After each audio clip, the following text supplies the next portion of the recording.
11.20 aku izin mulai ya teman-teman, sama seperti kemarin. Nanti silakan teman-teman baca soalnya dan kira-kira jawabannya.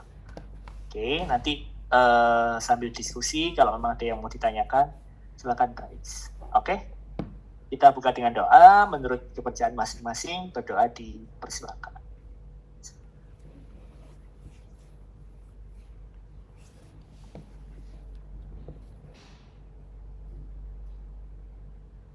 Oke, berdoa cukup teman-teman. 1-24 kemarin ada yang perlu aku ulang dulu teman-teman? Ada yang mau ditanyakan? Belum? Oke, kalau belum kita ke Ayu Indah, silakan. Ayu, nomor 25. Baik, izin membacakan dokter. Ya. Seorang laki-laki usia 45 tahun datang ke poliklinik dengan keluhan nyeri pada sendi tangan kanan dan kiri. Pasien mengeluh nyeri dirasakan terutama saat pagi hari. Berlangsung selama 2 jam. Pada pemeriksaan fisik, tanda vital dalam batas normal. Pemeriksaan fisik lainnya ditemukan Swan neck deformities. Pemeriksaan laboratorium didapatkan laju endapan darah meningkat. Apakah pemeriksaan penunjang yang tepat pada pasien? Oke, ini sebelum ke penunjang curiganya kemana nih guys? Kira-kira pasien dengan keluhan nyeri pada sendi tangan kanan dan kiri, ya terutama saat pada pagi hari dan berlangsung 2 jam. Dalam pemeriksaan ini yang khas adanya gambaran deformitas leher angsa, Swan neck deformity. Oke, itu khas pada pasien-pasien dengan artritis, ya rheumatoid arthritis teman-teman. Oke, sehingga pemeriksaan penunjangnya adalah dengan rheumatoid factor. Oke. Nih ya, kemarin kan artritis ada gout arthritis, kemudian ada osteoartritis ya, kemudian ada RA teman-teman. Kalau kemarin gout arthritis itu predileksi itu sering atau biasanya terjadi di MTP1 alias jempol kaki. Oke, kalau OA kemarin 2 predileksi utama OA sendi penopang berat badan nih ya sendi weight bearing dan sendi-sendi yang overuse. Kalau RA itu predileksinya ya terutama di sendi-sendi kecil terutama tangan. Oke, sendi-sendi kecil terutama jari-jari tangan. Dan sifatnya ini teman-teman bilateral simetris karena RA ini kan suatu penyakit sistemik ya. Penyakit autoimun sistemik sehingga dia kenanya pasti kanan kiri teman-teman. Ya, kalau GA kemarin cenderung unilateral, OA bisa uni bisa bilateral. Ya, kalau RA dia ini bilateral simetris ya di sendi-sendi kecil terutama tangan. Gejalanya mirip dengan OA ya. Ada kekakuan sendi pada pagi hari sama ya OA juga. Nah, kalau kemarin OA dengan aktivitas dia tambah sakit, sedangkan pada RA dengan aktivitas dia gejalanya berkurang. Ya dok, pagi itu kalau bangun tidur rasanya kaku jari-jari tangan. Tapi kalau sudah buat aktivitas rumah tangga ya kan, buat cuci-cuci ya kan, buat sapu ya kan, itu akan lebih enakan. Yaitu RA, berkurang dengan aktivitas. Beda sama OA ya, memberat dengan aktivitas. Oke, pemeriksaan pada RA tadi ya bisa dengan rheumatoid factor atau APA. Yaitu untuk pemeriksaan penunjang diagnostiknya, terutama 2 itu teman-teman. Kalau CRP sama LED itu lebih ke follow up terapinya. Nah, pada pasien-pasien RA itu terapi utamanya adalah dengan DMARD, ya, disease modifying anti rheumatoid drug, ya, obat anti rheumatoid. Oke, dari sekian macam DMARD, first line-nya adalah dengan menggunakan methotrexate. Ya, jadi terapinya adalah DMARD, ya, bisa ditambah dengan steroid, bisa ditambah dengan NSAID. Yang jelas dia harus dapat DMARD. DMARD-nya yang apa? Selainnya adalah yang MTX atau methotrexate, teman-teman. Nah, implikasinya namanya ini, teman-teman, Swan neck deformitas. Kalau nanti teman-teman ketemu ya kan, mungkin pernah ketemu sih pasien-pasien tua yang jarinya itu udah nggak lurus. Ya, kalau disuruh lihat jarinya itu udah bengkok, teman-teman. Ya, itu kurang lebih gambarnya seperti itu. Itu ya, RA. Berarti nomor 26, Marsanda.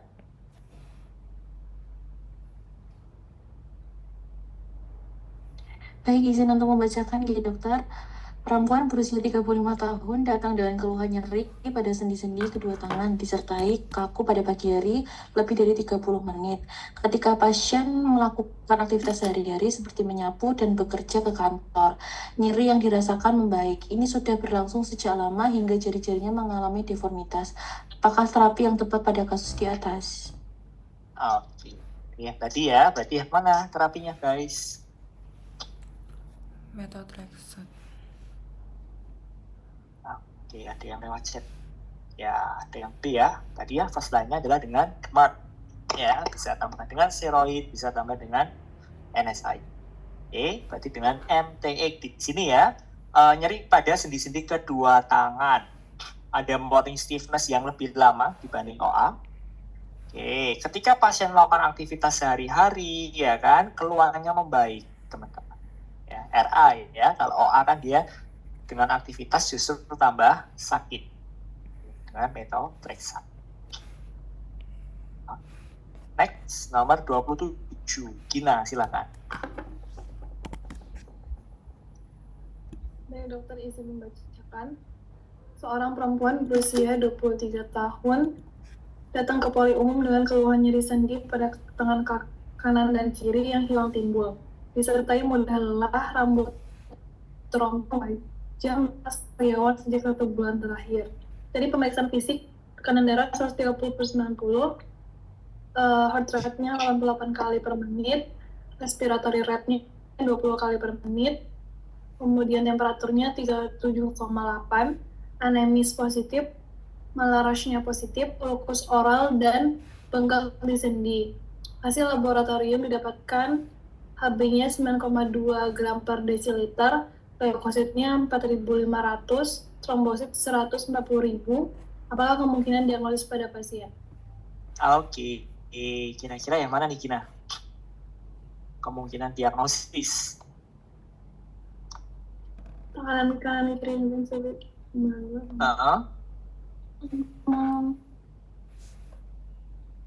Di sini nih gambaran Malarash pada pasien-pasien dengan atau butterfly rash ya, nama lainnya ya, itu khas pada pasien SLE ya. Oke. Ini ya, di sini perempuan usianya masih 23 tahun ya kan, usia subur dengan keluhan nyeri sendi pada tangan kanan dan kiri. Ada rambut rontok, wajah merah serta sariawan. Adanya Malarash. Jadi SLE atau Systemic Lupus Erythematosus itu merupakan suatu penyakit autoimun. Tipenya di persentase yang tipe 3 ya, setahu ada 1-4 kan ya teman-teman. Di mana SLE ini autoimunnya itu dia bisa menyerang berbagai organ. Sehingga manifestasi antar orang itu bisa beda-beda teman-teman, tergantung organ mana yang diserang. Untuk diagnostiknya itu dengan menggunakan scoring. Ya, scoring dari Euler atau ACR, di mana kalau nanti di total skornya lebih dari sama dengan 10, ya sudah, itu diagnosisnya adalah SLE. Untuk pemeriksaan penunjang, pemeriksaan autoantibody, di sini pemeriksaan yang sifatnya spesifik itu yang anti-dsDNA.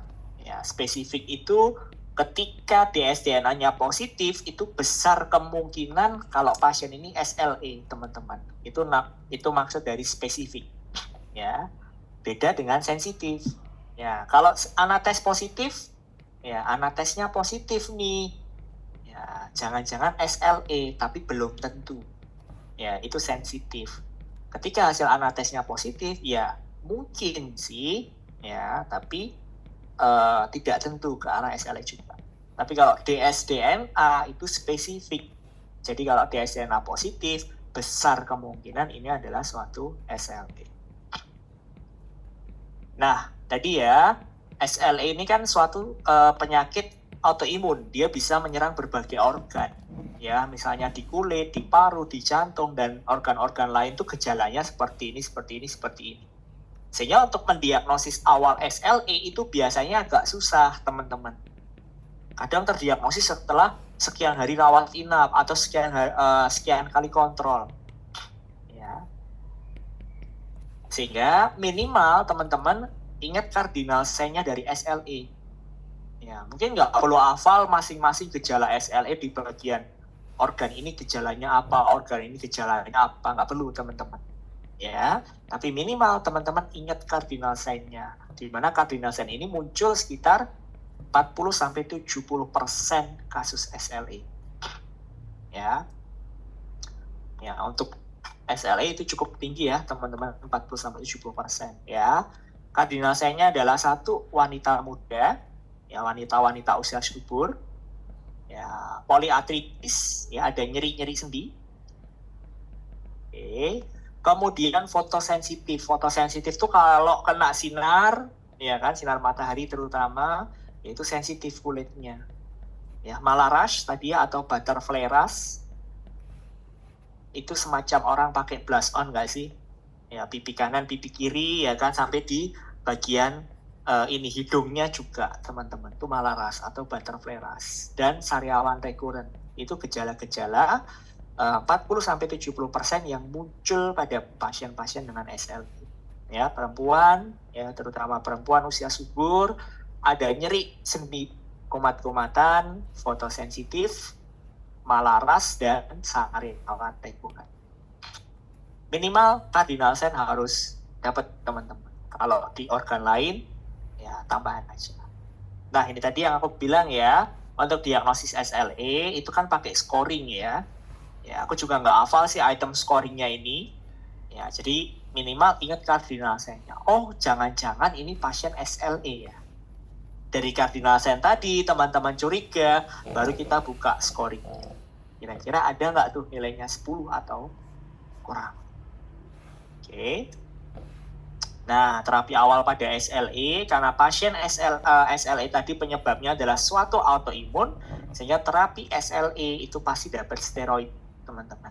Ya, baik itu ringan, sedang, atau berat. Ya, pasti dia dapat steroid. Ya, nanti berdasarkan ringan, sedang, beratnya ada tambahan-tambahannya. Yang jelas steroid harus ada. Oke. Itu untuk pasien dengan SLE, ya, minimal ingat cardinal sign. Oke, nah tadi ini Mas, ada akut cutaneous lupus. Kalau SLE tadi kepanjangannya apa? Systemic lupus kan? Ya, sistemik berarti apa? Ada gejala sistemiknya. Oke, minimal kena nyeri sendi aja itu udah sistemik, teman-teman. Apalagi di sini HB-nya jelek, turun, trombositnya turun, ya kan, itu kan gejala sistemik kan. Nah, kalau cutaneous lupus, namanya juga kutan lupus, berarti lupus yang hanya di cutaneous aja. Ya, kalau akut cutaneous lupus itu manifestasinya hanya berupa malaras aja, teman-teman. Sudah, malaras aja. Ya, lain-lain nggak ada. Nggak ada keterlibatan sendi, nggak ada keterlibatan organ-organ lain. Ya, hanya malaras. Oh, berarti itu yang cutaneous lupus akut, teman-teman.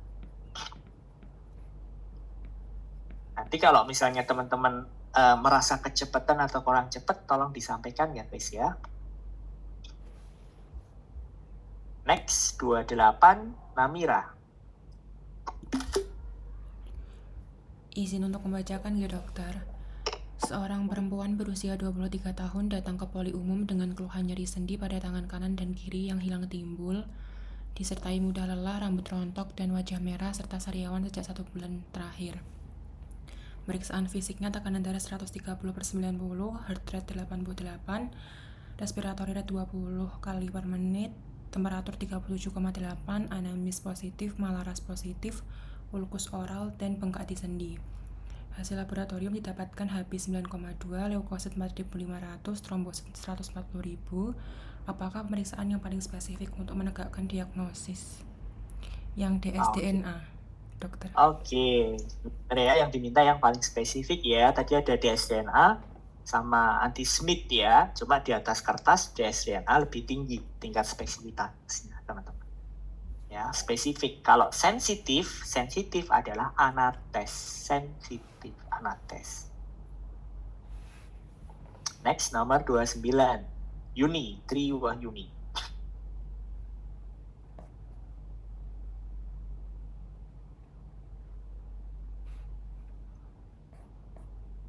Ada Triwahyuni? Tadi kayaknya izin ke kamar mandi, dokter. Oh ya, sorry. Kita ke Ellen dulu. 29 Ellen, berikutnya 30 Sinta. Pak, izin membacakan untuk soalnya nih. Nah, perempuan usia 30 tahun datang dengan keluhan lesu dan mudah lelah sejak 1 bulan lalu. Saat bekerja, pasien juga sering tertidur. Pasien saat ini sedang menjalani diet ketat. Tanda vital dalam batas normal, konjungtiva palpebra anemis, pemeriksaan darah HB10, HT30, MCV 67, MCH 28, MCHC 28, gambaran darah tepi didapatkan hipokrom mikrositik dengan sel pensil. Apakah Oke, anemia ya. Anemia yang apa nih? MCV sama MCH-nya turun, gambarannya hipokrom mikrositik, adanya sel pensil. Itu khas pada pasien-pasien dengan ADP ya, atau anemia defisiensi besi, teman-teman. Oke, jadi ya kan, kapan kita curiga anemia? Ya, kita curiga anemia secara cepat kalau ketemu konjungtiva anemis. Jadi nggak usah nunggu HB, teman-teman. Ya, kita periksa head to toe, kita lihat konjungtivanya, loh konjungtivanya pucet. Oh, anemia nih. Kita usulkan cek darah rutin, kita usulkan cek HB. Oh bener, HB-nya sekian. Oke, sambil nunggu pemeriksaan darah rutin HB tadi ya kan. Setelah kita cek konjungtivanya anemis, gejalanya apa? Gejala anemia tuh 5L. Lemah, letih, lesu, lunglai, lemes ya kan, banyak LL-nya lah. Nah, itu ya. Pasien keluarnya lemes, pucet nih. Nah, kita cek ada organomegali nggak nih? Kan? Hepar sama lianya terjadi pembesaran. Kalau itu ternyata ada organomegali, ya kan, hepatosplenomegali, kita berpikir jangan-jangan hemolitik atau leukemia. Tapi kalau itu tidak ada organomegali, kemudian teman-teman lihat yang namanya indeks eritrosit. Ya, jadi dalam pemeriksaan darah rutin, selain kita tahu HB, leukosit, trombosit, hematokrit, ya kan, kita bisa tahu juga indeks eritrosit, MCV, MCH, sama MCHC-nya seperti apa. Oke, apakah dia turun semua, hipomikro, normo-normo, atau megaloblastik. Oke. Nah, pelakunya di sini pada pasien-pasien dengan hipomikro itu bisa pada kasus ADB, anemia DB, defisiensi besi. Kalau normo-normo itu pelakunya bisa pada pasien-pasien dengan misalnya anemia aplastik. Oke, terus pada anemia penyakit kronis. Oke, terus anemia karena perdarahan. Ya, terutama perdarahan yang sifatnya akut. Itu normo-normo. Kalau megaloblastik itu anemia terjadi karena defisiensi vitamin B12 ya kan, atau anemia karena defisiensi asam folat. Ini pelakunya yang paling sering, teman-teman. Ya, jadi kalau ketemu pasien ini anemia nih, HB-nya turun nih. Cek ada nggak pembesaran organ, hepar lianya gimana? Oh nggak ada nih, berarti teman-teman cek indeks eritrositnya, hipomikro, normo-normo, ataupun megaloblastik. Ini ya, salah satu contoh hipomikro tadi penyebabnya karena defisiensi besi. Ya, hipokrom mikrositer. Ya, setelah kita cek HB, oh ternyata HB-nya turun. Kita cek indeks eritrosit ternyata turun, hipomikro. Selanjutnya apa? Cek SI TIBC. Ya, serum iron, besi dalam serumnya, sama TIBC-nya gimana. Itu untuk pemeriksaan lanjutan, teman-teman. Tata laksananya, karena ini pasien kekurangan besi, ya kita harus tambahkan besi, teman-teman. Bisa itu besi tablet, ataupun lewat intravena, teman-teman. Selain penambah zat besi, bisa ditambahkan vitamin C. Karena vitamin C itu akan meningkatkan penyerapan besi. Nanti kalau teman-teman perhatikan pada pasien-pasien hamil yang dapat tablet tambah darah, itu biasanya dapat vitamin C juga, guys. Nah, untuk meningkatkan penyerapan tablet tambah darah yang atau besi yang dikonsumsi tadi. Itu ya, ADP. Stadium pada anemia defisiensi besi itu ada 3, ya, storage iron deficiency. Itu adalah kondisi di mana serum ferritinnya mulai turun. Dicek, oh serum ferritin turun, lain-lain masih normal. Stadium yang kedua adalah iron deficiency. Ya, serum ferritinnya turun, ya, kemudian dicek hapusan darah, ada gambaran hipomikro. Sudah nampak sel eritrositnya kecil-kecil. Oke, itu stadium 2, tapi belum anemia. Kalau stadium 3 itu iron defisiensi anemia. Berarti serum ironnya turun, gambarannya sudah hipomikro, HB-nya turun. Ya, oh ini udah anemia. Itu tingkatan atau stadium dari ADP. Ya, ferritinnya dulu, ya, besi dalam darahnya dulu turun. Terus diikuti gambaran sel eritrositnya yang mulai mengecil, hipomikro, dan diikuti HB turun. Oh. Berarti nomor 30 ini apa, Sinta? Diagnosis dan tata laksananya. Pemeriksaan penunjang, tata laksana. Silakan, Sinta Aulia. Dibacakan soalnya, dokter. Soalnya sama kayaknya ya, mirip ya. Oke, langsung ke soalnya aja. Pemeriksaan selanjutnya itu SI dan TIBC. SI TIBC. Jadi benar ya, tadi setelah tahu oh HB-nya turun nih, anemia, indeks eritrositnya turun kan? Oke, ini anemia tanpa organomegali, hipomikro, ADP bukan ya. Berarti pemeriksaan selanjutnya adalah cek nih serum ironnya, besi dalam serumnya. Ya, sama TIBC, total iron binding capacity itu semacam tangan teman-teman. Ya, SI-nya turun, TIBC-nya naik. Ya, harapannya TIBC atau tangan-tangannya tadi meningkat, itu bisa uptake besinya naik, teman-teman. Itu lanjutan pemeriksaan dari ADP. Next, nomor 31, AZ.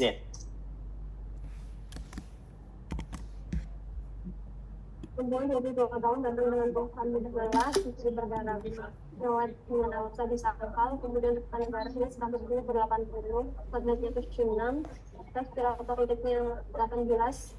Kemudian dari hasil pemeriksaan laboratorium, HB-nya didapatkan 7,6, kemudian leukositnya 1.300, trombositnya 94.000, hematokritnya 17,1. Di hapusan darah tepi tidak ditemukan stabilos dan diberikan hepatitis 5,5%. Dari hasil aspirasi sum-sum tulang ditemukan adanya hiposeluler berisi papula lemak. Maka diagnosis pasien adalah Oke, yang mana nih? Z, AZ. Oke, ada yang jawab? Jawabannya C. Oke, kita cek anemia aplastik. Jadi teman-teman, kalau ada pemeriksaan darah rutin, ya, itu kan ada banyak ya itemnya sebenarnya. Minimal teman-teman cek HB, leukosit, sama trombosit atau plateletnya. Oke. Oh, kalau ternyata HB-nya aja yang turun, berarti teman-teman berpikir ini adalah suatu anemia. Anemianya yang mana nih? Kalau pada soal ini, cek dulu. HB pasien turun, leukosit pasien dia turun, trombosit pasien dia turun semua kan? Oke. Pemeriksaan darah rutin dengan kondisi turun semua, itu paling sering karena anemia plastik. Atau bisa sih sebenarnya MDS.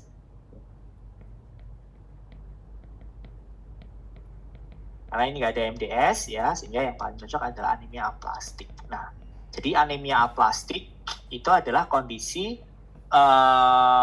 semua sel darahnya turun, atau yang disebut sebagai pansitopenia. Ya, penia itu kan turun kan, penurunan sel-sel darah kan. Pan itu berarti secara keseluruhan. HB-nya turun, leukositnya turun, trombositnya turun. Oke, kenapa? Karena memang dari pabriknya dia produksinya sedikit, teman-teman. Dari pemeriksaan sumsum tulang, dari pemeriksaan pabriknya, sel-selnya kecil-kecil justru berisi lemak pabriknya. Ya, dominan vakuola lemak. Dari pabriknya aja produksinya sudah berkurang, males produksi, sehingga hasil produksinya pun juga akan turun secara keseluruhan HB trombosit. Ya, khasnya plastik itu adalah pansitopenia. Semua sel darahnya turun. Terapinya bisa transfusi kalau memang perlu dan transplantasi sumsum tulang. Ya, ganti pabriknya, teman-teman. Karena pabrik yang ada produksinya minimal atau kurang. Oke. Itu aplastik. Berikutnya, ada yang mau ditanyakan langsung ya guys ya. 32 Hanan.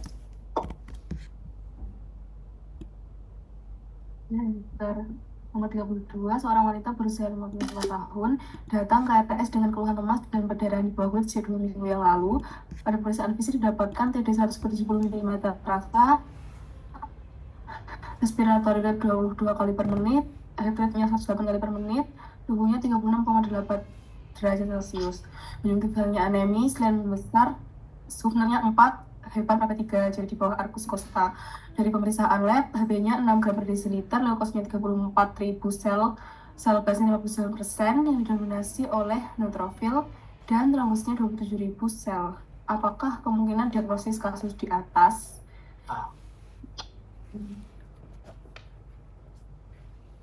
Ini yang mana? Ini belum ya guys, tadi teorinya. Oke, tadi ya darah rutin. Ketika ada darah rutin, minimal teman-teman cek HB, leukosit, sama platelet atau trombosit. Oke, di sini HB-nya turun. Oke, terus trombositnya turun, leukositnya naik. Mungkin nggak ini anemia aplastik? Enggak ya teman-teman, karena anemia aplastik tadi khasnya adalah pansitopenia. Semua sel darahnya turun. Oke, anemia mungkin ya anemia. Kalau anemia itu cenderung HB aja yang turun. Oke, leukosit, trombosit dia masih dalam normal. Ketika ada bisitopenia, ya bisitopenia, B itu kan berarti 2. Sitopenia berarti kan penurunan sel. Ya, ada 2 penurunan sel darah, ya, terutama HB dan trombosit. Ya, kita bisa curiga ini ke arah leukemia, teman-teman. Ya, jadi kalau ada bisitopenia, HB trombositnya turun dengan leukosit tinggi, kita bisa curiga ini ke arah leukemia. Oke. Nah, nanti leukemianya yang mana?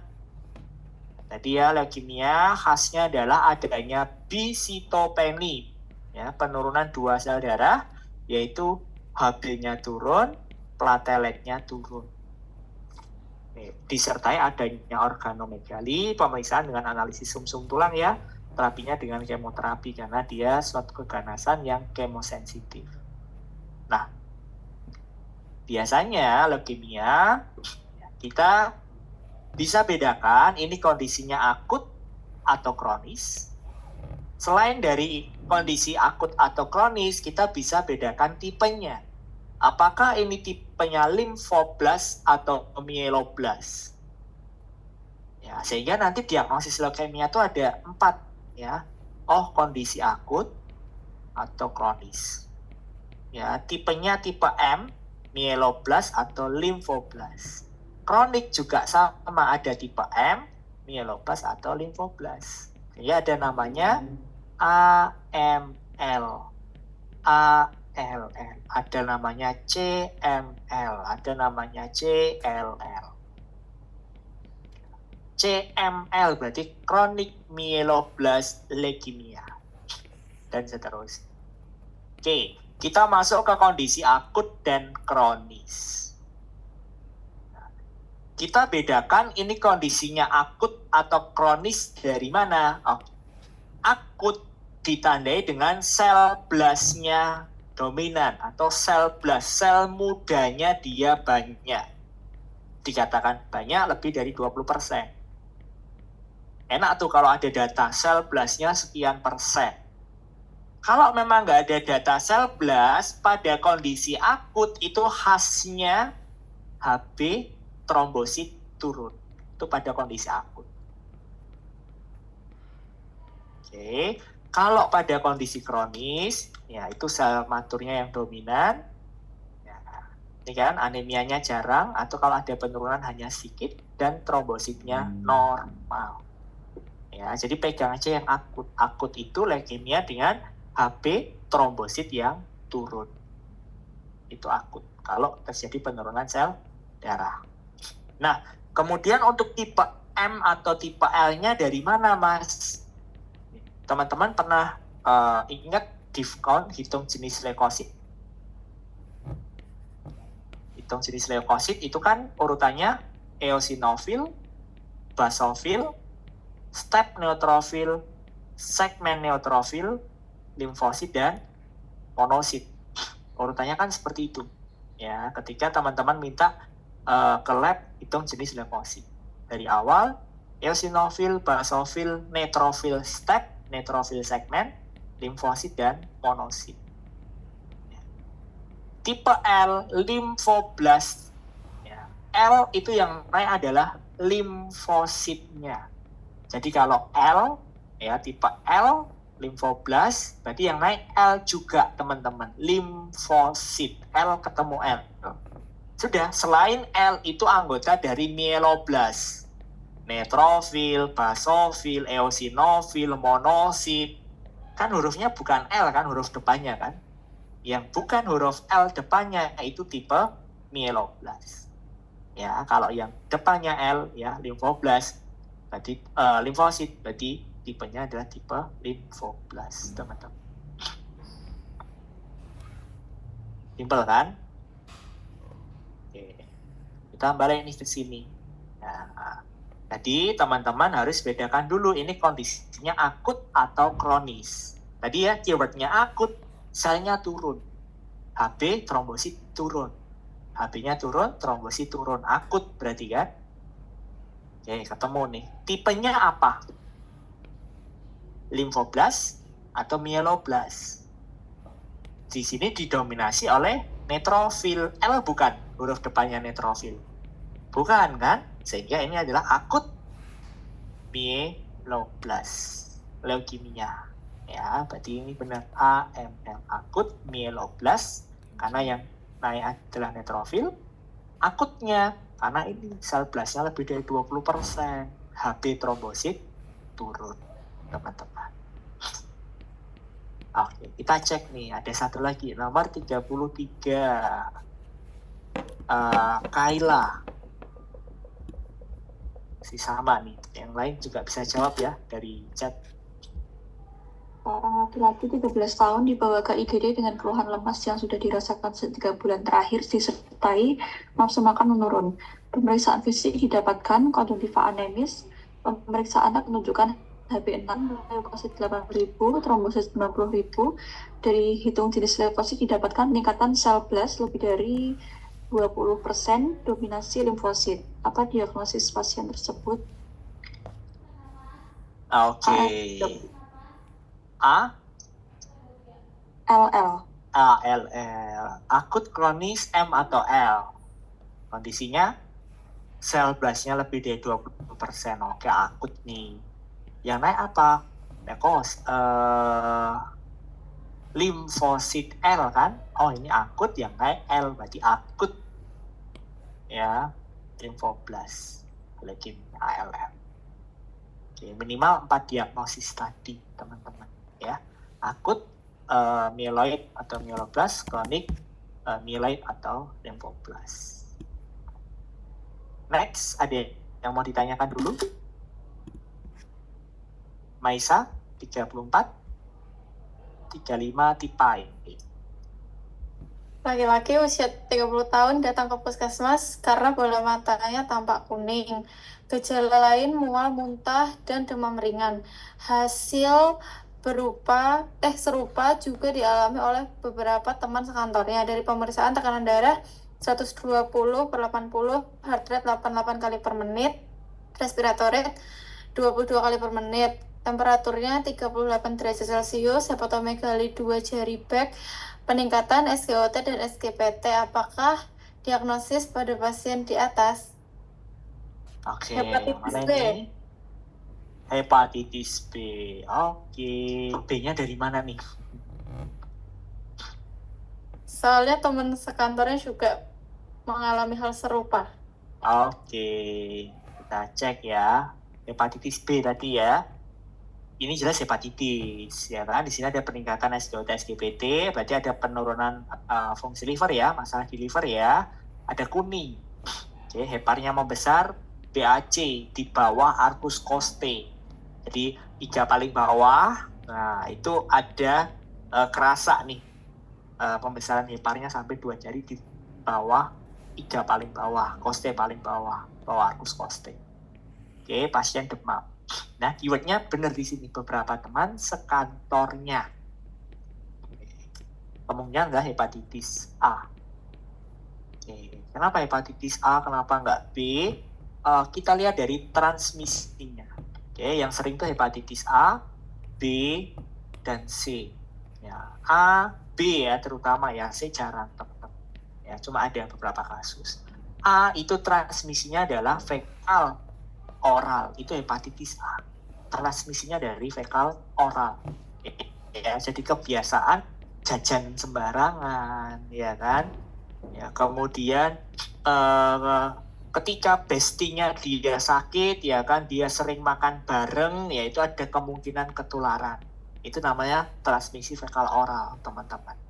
Sedangkan kalau B dan C itu transmisinya bisa secara seksual, ya, hubungan seksual, atau bisa juga secara perinatal, ya, dari ibu yang menderita hepatitis, ya kan, dia hamil, kemungkinan bisa menular ke anaknya, ya, atau dari pasangan, ya kan, dia aktif seksual, ya, tanpa menggunakan pengaman, ternyata doi hepatitis, itu bisa nular, ya kan, ke pasangan seksualnya. Itu B dan C. Ya, kalau A itu fekal oral dari makanan tadi, teman-teman. Jadi keywordnya di sini ya, teman sekantor. Misalnya kalian satu kosan nih, ada yang sakit hepatitis A, satu. Ya, padahal kalian tiap hari makan bareng tuh satu kosan. Hati-hati, bisa ketularan. Oke. Ya, tapi kalau B tadi ya ada riwayat seksual, ibu ke janinnya, ya kan, atau menggunakan obat-obatan terlarang dari jarum suntik, ya kan, sering transfusi, itu bisa B atau C, teman-teman. Oke. Nah, tambahan pada hepatitis A itu terapinya hanya simptomatis ya. Nah, simptomatis. Ya, pada hepatitis A terapinya hanya simptomnya aja. Nggak perlu antivirus, nggak perlu antibiotik. Simptomnya apa? Demam, antipiretik, mual muntah, kasih antiemetik. Ya, hepatoprotektan silakan. Tapi kalau B dan C itu nanti bisa dengan antivirus, interferon, ya kan, itu syaratnya banyak. Ya, minimal yang A, teman-teman tahu terapinya apa. Karena A ini kompetensinya dokter umum, guys. Kalau B dan C, dokter umum harus rujuk ya ke penyakit dalam. Next, masih hepatitis. 35. Pipai, silakan. Berikutnya Ayu Indah. Nah, laki-laki usia 24 tahun datang ke tempat poliklinik dengan keluhan badannya kuning, kencing seperti teh, dan demam sejak 2 hari yang lalu. Dari hasil pemeriksaan fisik didapatkan tekanan darahnya 120 per 80 mm raksa, respiratory rate-nya 20 kali per menit, nadinya 80 kali per menit, suhunya 38,7 derajat Celcius. Dari pemeriksaan laboratorium didapatkan bilirubin direct-nya dan bilirubin totalnya itu naik. IgM anti HAV positif, HBsAg-nya positif, HbEAg-nya positif, IgM anti HBs-nya positif, HCV RNA-nya negatif, anti HCV positif. Apakah diagnosa paling tepat pada pasien? D bukan nggih dokter, hepatitis A akut. Delta? Benar. Kenapa Delta? Dari serologinya yang positif ya. Jadi hepatitis itu biasanya yang ditanyakan kalau nggak diagnosis, terapi. Ya itu paling sering teman-teman. Ya. Diagnosis kondisi yang mana? Akut kah, ya kan? Kronis kah, ya kan? Atau riwayat. Oke, kita ke sini teman-teman. Kita mulai dari yang hepatitis A ya. Serologi hepatitis. Serologi hepatitis A. Hepatitis A itu hanya ada 2 pemeriksaan serologi. IgM anti HAV, HAV ya, dan IgG anti HAV. IgM itu penanda akut. Sudah, IgM, M itu penanda akut. Ya, kalau IgG anti HAV ya kan, itu bisa 2 penanda. Dia pernah atau riwayat sakit ya, pernah sakit. Atau yang kedua adalah riwayat vaksin. Dah, ingat hepatitis A itu nggak ada kondisi kronis ya guys.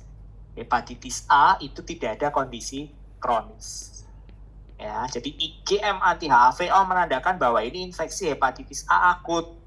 IgG anti HAV positif, berarti menandakan 2. Antara ini pernah sakit dulunya atau dia pernah vaksin. Itu pada hepatitis A. Yang kedua adalah pada hepatitis B. Hepatitis B ini agak panjang teman-teman. Hepatitis B itu kita mulai dari penanda sakit. Penanda sakit pada hepatitis B itu ada 4. HBsAg, ya, terus, sorry, kita dari paling dalam dulu. Ya, menandakan kalau pasien ini sedang sakit hepatitis B, itu bisa dari HPV DNA, terus HBcAg, hepatitis B core antigen, HBeAg, envelope antigen, dan HBsAg. Ini merupakan penanda sakit. Cukup salah satu aja, nggak perlu 4-4-nya harus positif ya guys. Oke. Terus yang kedua adalah penanda akut. Ya, penanda akut ya itu ditandai dengan IgM. Ya, IgM HBs, ya, IgM HBc, ya, M IgM itu menandakan kalau dia akut. Yang ketiga itu penanda dia kronik ya atau riwayat sakit. Ya, itu IgG HBs, IgG HBc. Ya, jadi IgG pada hepatitis B itu menandakan 2. Kronis atau riwayat sakit. Oke, pada hepatitis B dan C itu ada kondisi kronis ya. Kalau hepatitis A nggak ada. Ya, A akut aja, kronisnya nggak ada. Kalau B dan C ada kondisi akut. Yang keempat, HBeAg. Ya, jadi HBeAg yang di sini penanda sakit, Selain dia menandakan sakit, HbA_Ag itu penanda infeksius. Itu 4 poin dari serologi hepatitis B, teman-teman. Aku kasih ilustrasinya untuk hepatitis B, biar ada gambaran, guys. Teman-teman, perhatikan 4 poin tadi aja. Oke, contoh pertama misalnya. Ada pasien dengan HBV DNA pasien dia positif. HBsAg pasien dia positif. IgM HBs dia positif, ya. IgG HBs dia negatif. IgG HBc dia negatif. Kira-kira bunyinya apa hepatitis B-nya, teman-teman? Pasien ini.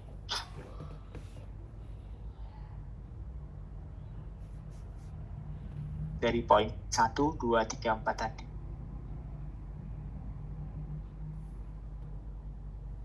Penanda sakitnya ada yang positif?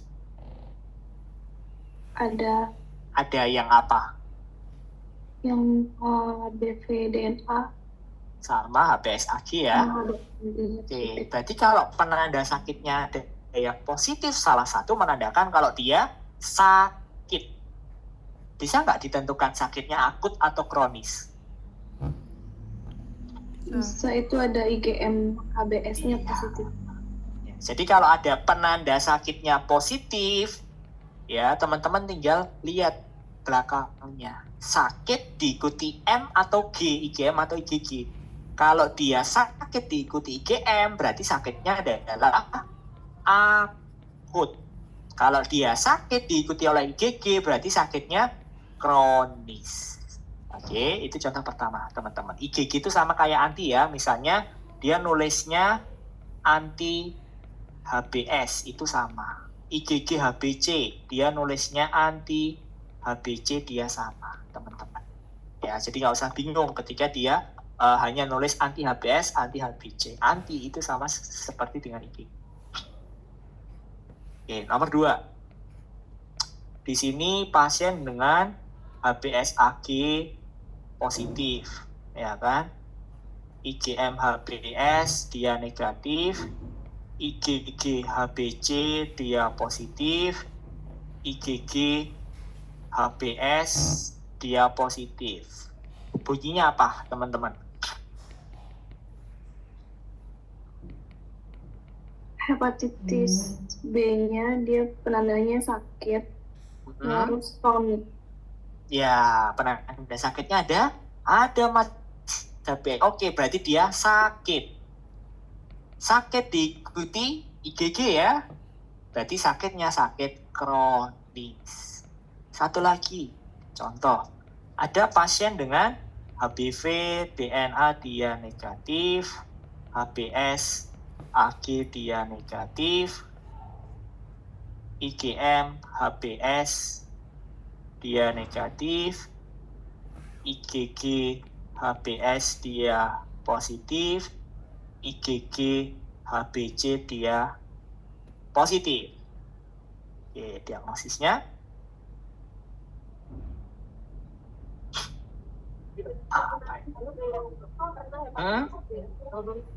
Iya. Apakah ini pasien sakit, AZ? Sakit nggak? Enggak, karena di situ HBV DNA, HBsAg-nya negatif, dia nggak sakit. Tapi kok IgG-nya positif, itu menandakan kalau dia pernah sakit. Bedakan sama nomor 2. Nomor 2 itu kan pasien sakit kan?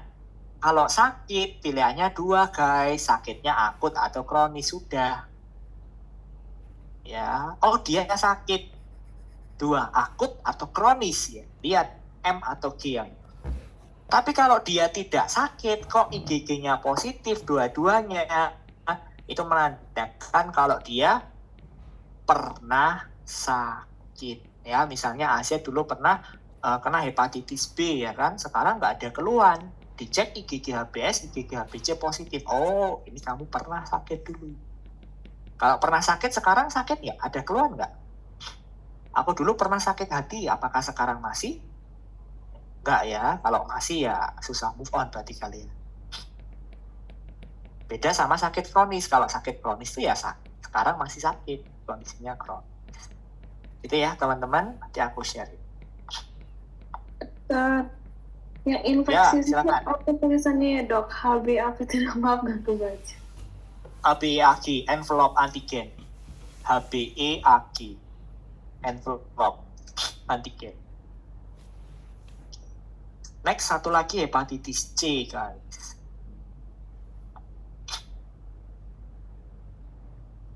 Hepatitis C.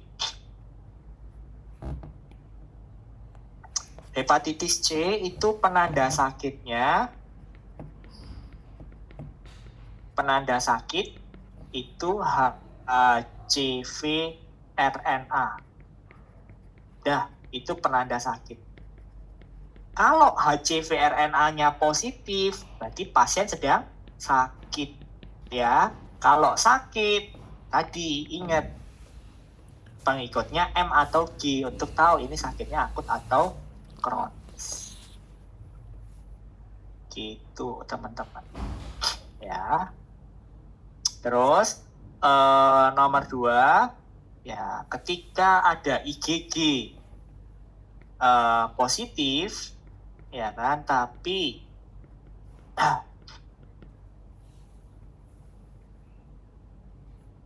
HCV ya. HCV RNA-nya dia positif, negatif.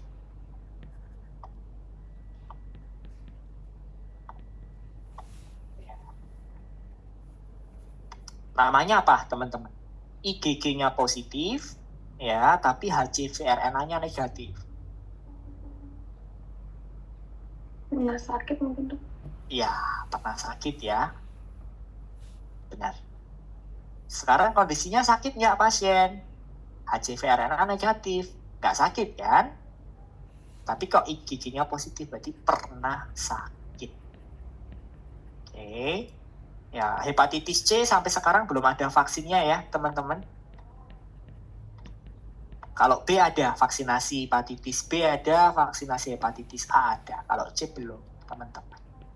Nanti yang masalah vaksin setelah ini ada, guys. Ada yang mau di cross check untuk serologi A, B atau C?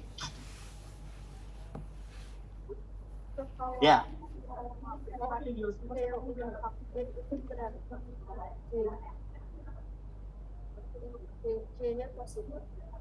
Oke, kalau pada hepatitis B kita bisa bedakan ini kamu pernah vaksin atau ini kamu pernah sakit, itu bisa dibedakan. Ada hepatitis B ya. Nanti ada soalnya setelah ini. Ya, pembahasannya di sana. Tapi kalau pada hepatitis A itu nggak bisa dibedakan. Ya, ketika IgG anti HAV-nya positif ya wes. Antara ini pernah sakit atau riwayat vaksin. Nanti pada hepatitis B keep dulu, setelah ini soalnya itu kok. Ada lagi teman-teman?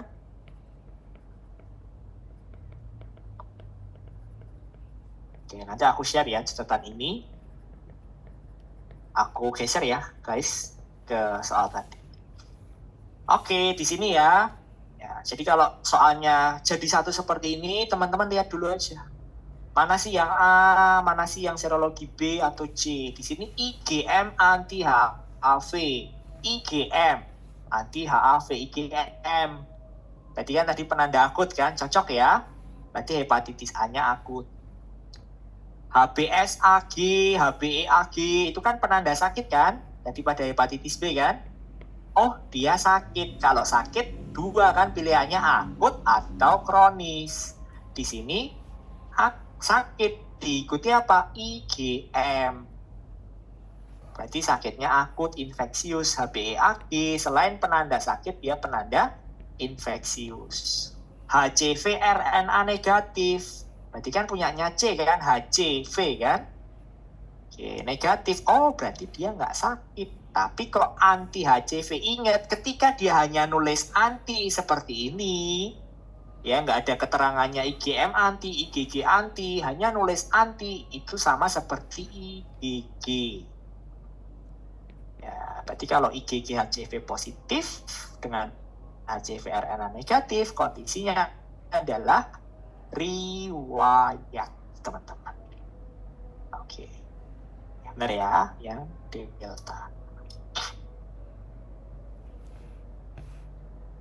Nah, ini tadi pertanyaan yang mana nih, Ayu Indah? Laki-laki usia 19 tahun datang ke praktik klinik ingin konsultasi terkait vaksinasi hepatitis B. Pasien berencana vaksin sebagai syarat masuk pendidikan koas. Saat ini pasien tidak ada keluhan. Pemeriksaan fisik dalam batas normal. Apakah pemeriksaan untuk mengetahui keberhasilannya? Oke. Nanti teman-teman koas diwajibkan buat booster hepatitis B nggak? Kayaknya sih ada. Nah, sebelum booster tentu kita harus cek dulu kekebalan kita masih oke nggak nih. Ya, mungkin semester kemarin ya kan, teman-teman sudah booster, sehingga perlu nggak aku koas nanti booster lah. Oke, atau pengen cek, ya kan, ketika sudah di booster, gimana nih, efektif nggak pemberian booster kemarin, itu bisa cek dari anti-HBs. Ya, anti-HBs berarti anti sama dengan IgG HBs, teman-teman. Anti-HBs berarti sama dengan IgG HBs.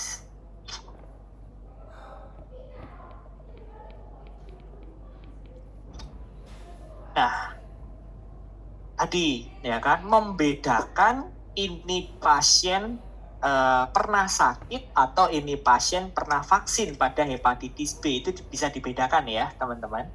Kalau hepatitis A antara pernah sakit atau pernah vaksin itu tidak bisa dibedakan. Hepatitis C nggak ada pernah vaksin karena belum ada vaksinnya. Oke, analoginya adalah kalau pasien itu dia ini ya, anti HBs tadi sama dengan IgG HBs. Ini ada dua kondisi ya, riwayat sakit sama riwayat vaksin. Nah, kalau riwayat sakit, ya aku dulu pernah sakit hepatitis. Berarti kan yang masuk ke dalam tubuh kan virus hepatitisnya kan teman-teman? Ya kan, karena pernah sakit, berarti virusnya yang masuk. Nah, di dalam virus ya itu ada ya core antigen sama surface antigen. Ya, beberapa partikel virus itu akan mengandung core sama surface. Sehingga kalau teman-teman itu dulu pernah terinfeksi hepatitis B, berarti kan virusnya masuk. Nggak mungkin dong virus masuk bawa kaki aja, masuk bawa hati aja, nggak bisa kan? Pasti ketika dia masuk, ya keseluruhan partikel virus akan dibawa, termasuk core antigen dan surface antigen. Masuk nih ke dalam tubuh, core sama surface-nya. Ada pertemuan, ada kenang-kenangan, bener nggak? Wah, aku dulu tubuhku ketemu nih sama virus hepatitis B. Ya, kenang-kenangannya apa? Berupa IgG HBs dan IgG HBc. Karena yang 2 C dan S. Sehingga IgG HBs positif, IgG HBc positif. Oke. Beda halnya ketika riwayat vaksin. Ketika teman-teman nanti booster hepatitis B, yang dimasukkan itu hanya partikel S-nya aja guys. Itu pun sudah dimodifikasi. Nah, kalau teman-teman ketemu si S, pasti punya kenang-kenangan dong dengan si S kan? Wah, aku dulu pernah ketemu nih si S di sini. Ya, kalau nggak pernah ketemu C, apakah bisa cerita? Enggak kan? Oke, karena vaksin itu yang dimasukkan hanya surface-nya aja, itu pun sudah dimodifikasi, sehingga kenang-kenangan kita pernah vaksin adalah IgG HBs positif. IgG HBc-nya gimana? Positif enggak? Enggak. Ya, karena nggak ada pertemuan dengan IgG HBc, guys. Terjawab pertanyaannya tadi? Oke. Yang lain perlu diulang atau mau ditanyakan, teman-teman? Ya, jadi kalau hepatitis B, teman-teman mau pilih ini riwayat sakit atau vaksin, tinggal lihat IgG-nya. Oh, kalau IgG-nya positif semua C dan S, ini pasti virus yang masuk. Tapi kalau IgG-nya hanya S aja yang positif, berarti ini adalah riwayat vaksin, teman-teman. Oke? Ini aku screenshot ya, nanti aku share. Ada yang mau di cross check sampai sini? Ayu Indah 37 Marsanda. Baik, izin membacakan ya dokter. Seorang wanita usia 25 tahun datang ke tempat praktek dokter dengan keluhan diare disertai lendir darah dan berbau busuk sejak 2 hari yang lalu. Pasien juga mengeluh nyeri perut, terutama bila akan BAB. Dari hasil pemeriksaan didapatkan tekanan darahnya 100/70 mmHg, heart rate-nya 90 kali per menit, respiratory rate-nya 20 kali per menit, pasien 38 derajat Celcius. Dari hasil pemeriksaan feses didapatkan gambaran parasit ID4. Apakah organisme penyebab yang paling mungkin? Oke. Diare lendir darah. Ya benar ya, lendir darah karena parasit. Disentri yang karena amoebiasis. Ya, Entamoeba isolidica, amoebiasis. Ya, jadi disentri ya kan, disentri itu khasnya adalah lendir darah, teman-teman. Ya. Disentri khasnya adalah adanya diare lendir darah. Jadi kalau teman-teman anamnesis pasien dengan diare itu jangan hanya tanya frekuensinya berapa kali, sudah berapa lama, ya, konsistensinya seperti apa, ya kan, ada lendir darahnya enggak. Oke, lendir darah itu bisa karena disentri. Disentri nanti bisa disebabkan karena amoebiasis atau karena Shigella. Ya, jadi A dan C itu sama-sama manifest dari disentri. Oke, kalau amoebiasis itu penyebabnya adalah parasit, teman-teman. Kalau Shigella dysentery itu penyebabnya adalah bakteri. Oke, jadi teman-teman lihat aja fesesnya ketemu apa, parasit kah atau deskripsinya bakteri. Ya, misalkan ditemukan bakteri gram negatif, ya kan, ditemukan gambaran ya bakterinya, ya kan, atau parasitnya. Ya, di sini sebut parasit ya sudah, berarti kemudian adalah amoebiasis. Pada pasien-pasien dewasa amoebiasis dengan menggunakan metronidazole ya 3 kali 500 sekitar 3-5 harian. Komplikasi berupa abses hepar. Kalau sudah abses hepar, terapinya dengan metro juga. Metronidazole, tapi dosisnya lebih tinggi 3 kali 750 mg, teman-teman. Kalau sudah terjadi abses hepar. Tapi kalau hanya disentri karena amoebiasis cukup 3 kali 500. Kalau karena Shigella bakteri pada dewasa terapinya bisa pakai Cipro, teman-teman. Ciprofloxacin 2 kali 500. Kalau itu disentrinya karena Shigella. Oke. 37. Itu ya lendir darah. Disentri tentu kan amoebiasis atau Shigellosis. Gina 38. Dari izin membacakan, orang wanita usia 25 tahun datang dengan keluhan diare berulang kali tanpa disertai nyeri perut sejak 1 hari yang lalu. Diare dirasa banyak dan berwarna seperti air cucian beras. Dari hasil pemeriksaan fisik, pasien tampak lemah, mata cowong, tekanan darah 90/60, heart rate-nya 90 kali per menit, respiratory rate-nya 20 kali per menit. Untuk temperaturnya sendiri 37,5 derajat Celcius. Apakah kemungkinan organisme penyebab keluhan pada pasien? Oke, masih diare juga. Khasnya di sini guys, air cucian beras. Diare apa? Ya, cucian beras khas pada kolera. Jadi diare, lendir darah, disentri, ya kan cucian beras, kolera. Oke, penyebabnya adalah bakteri ya, Vibrio cholera. Di sini bisa mengakibatkan dehidrasi, ya berat. Ya, kenapa? Karena kolera itu sekali diare dia banyak dan frekuensinya sering. Khasnya dari kolera ini air cucian beras. Pernah bikin nasi kalian? Ya nyuci berasnya ya kurang lebih seperti itulah. Nanti kalau belum pernah masak nasi, coba besok ya kan, ya beli berasnya terus dicuci. Gambarannya kurang lebih seperti itu teman-teman. Pada dewasa terapinya tetrasiklin 4 kali 500. Ingat aja tetra kan 4 ya, 4 kali 500 itu Vibrio cholera ya, air cucian beras. Next 39 Namira. Izin membacakan ya dokter, pasien perempuan usia 25 tahun datang dengan keluhan demam sejak 8 hari yang lalu. Pasien mengatakan demam bersifat naik turun dan disertai konstipasi selama beberapa hari terakhir.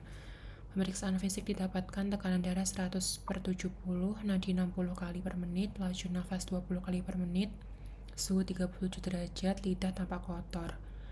HB 13,2, leukosit 12.700, trombosit 278.000. Apakah terapi yang tepat? Sakitnya apa kira-kira Namira? Demam tifoid, dokter. Tifoidnya dari mana? Lidah tampak kotor. Iya, benar.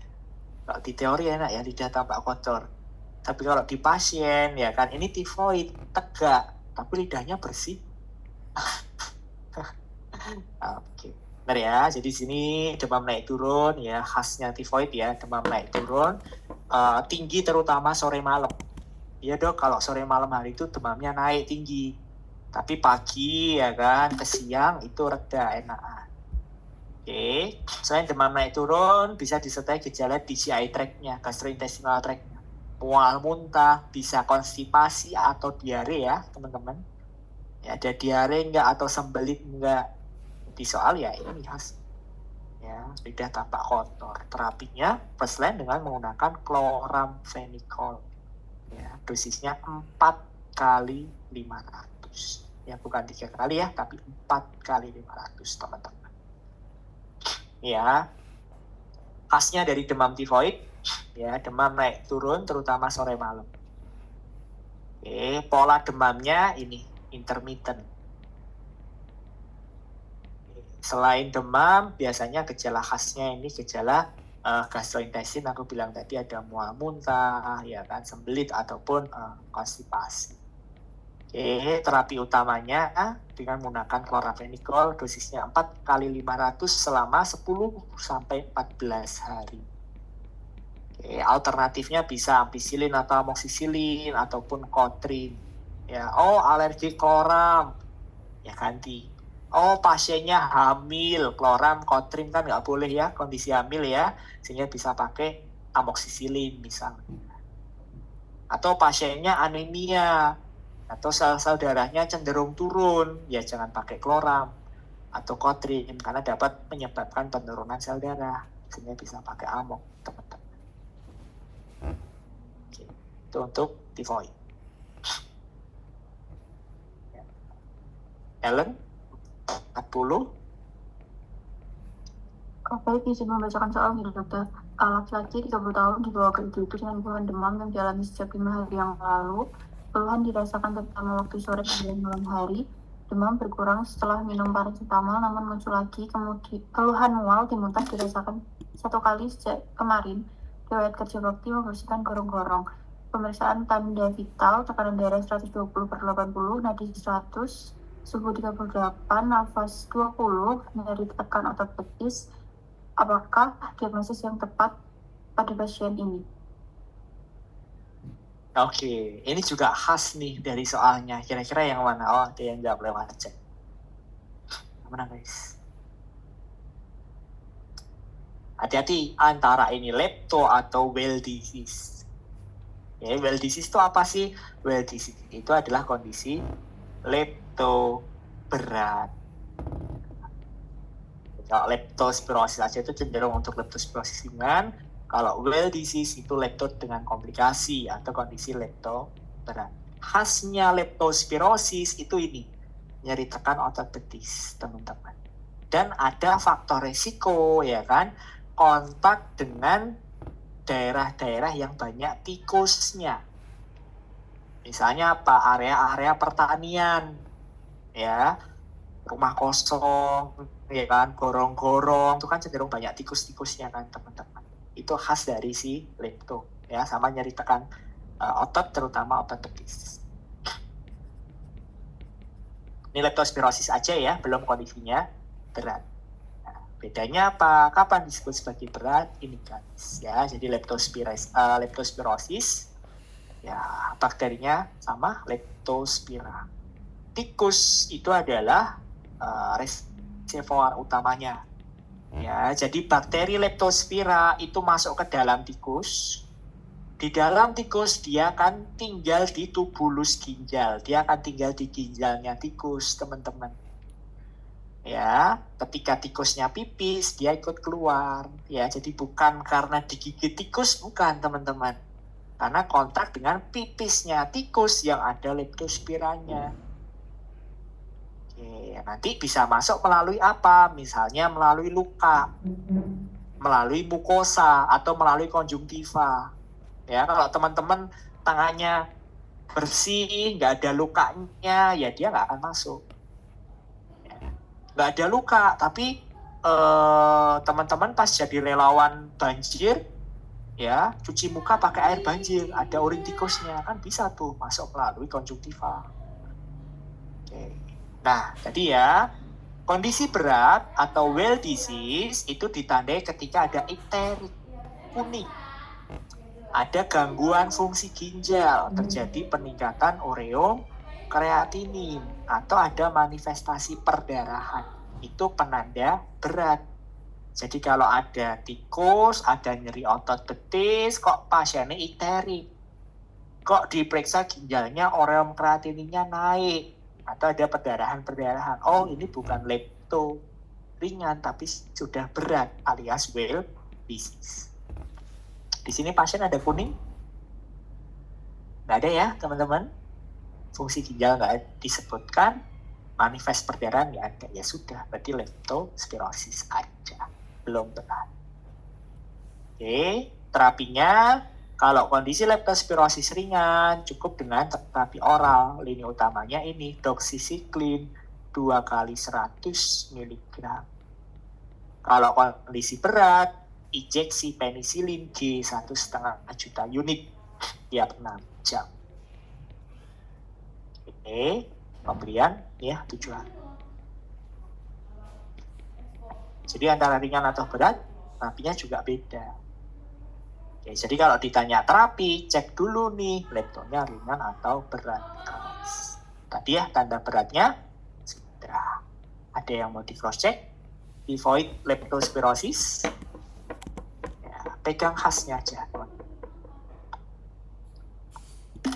Ellen tadi ya, Sinta 41, berikutnya Asep 42. Pasien laki-laki usia 28 tahun datang ke IGD dengan keluhan nyeri perut disertai mual muntah sejak 3 hari yang lalu. Pasien memiliki kebiasaan terlambat makan. Dari hasil pemeriksaan fisik didapatkan tekanan darah 110/70, heart rate 80 kali per menit, respiration rate 20 kali per menit, taksnya 36, nyeri tekan epigastrium positif, tidak ada riwayat penggunaan NSAID. Dari pemeriksaan endoskopi didapatkan gambaran mukosa gaster erytem. Apakah diagnosis pada pasien? Oke. Ini kalau orang awam bilangnya mah. Sakit mah. Padahal mah itu luas banget, teman-teman. Nyeri perut, ada mual muntah, kebiasaan terlambat makan. Dijelaskan oke ya, ada nyeri ulu hati, epigastrium.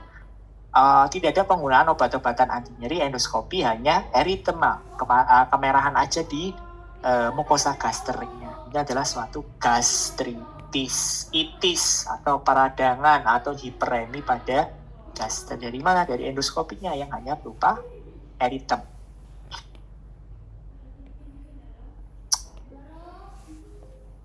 Kita masuk ke dispepsia, teman-teman. dispepsia itu orang-orang dengan keluhan ini guys. Ya, rasa tidak nyaman di perut bagian atas. Ya, keluhannya apa? Nyeri ulu hati atau nyeri epigastриum tadi ya, mual, muntah, cepat kenyang, sering bersendawa, begah, cepat kenyang tadi, itu gejala dari dispepsia. Macam-macam teman-teman.